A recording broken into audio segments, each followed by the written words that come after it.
Helping Hands has been doing this for many weeks, and they've got people staying in line up to 5 hours or more, and it's crazy. So we have the space, and we have the great port staff here on a weekend to support this effort. So we're able to give out, I think, over 2,000 meals a day to some of these people that are in dire need of food. Feeding South Florida is excited to be partnering with Hospitality Helping Hands, especially during this distribution here at the port. We're thrilled and honored to be invited to the port. My fellow commissioners are great. I mean, there wasn't hardly any discussion. It was something that they jumped at the chance to.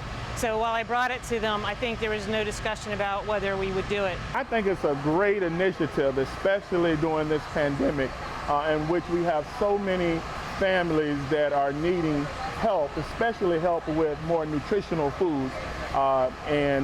So far with milk, produce, apples, and things of that nature.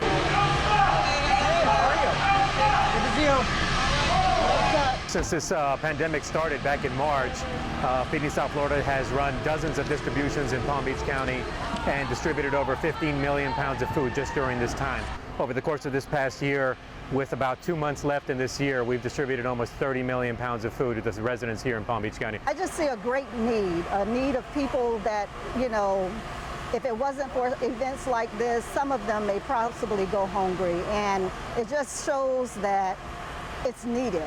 And being able to witness all of the people coming in, I'm just glad that I'm able to be here and assist with it and be able to have them not have to worry about having something to eat. Some of the most heartbreaking images are going to these distributions.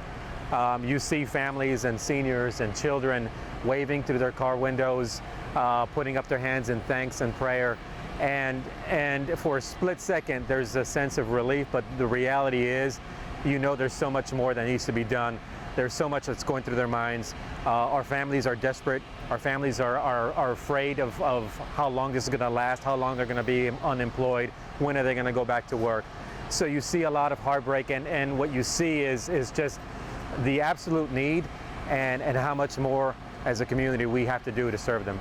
So I'm hoping we will continue to do this. From my understanding, I think we're going to be doing this every weekend. I look forward to this partnership now and in the future as well.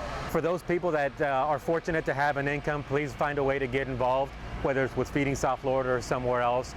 If there's anybody out there that needs assistance, please go to our website, feedingsouthflorida.org/COVID-19.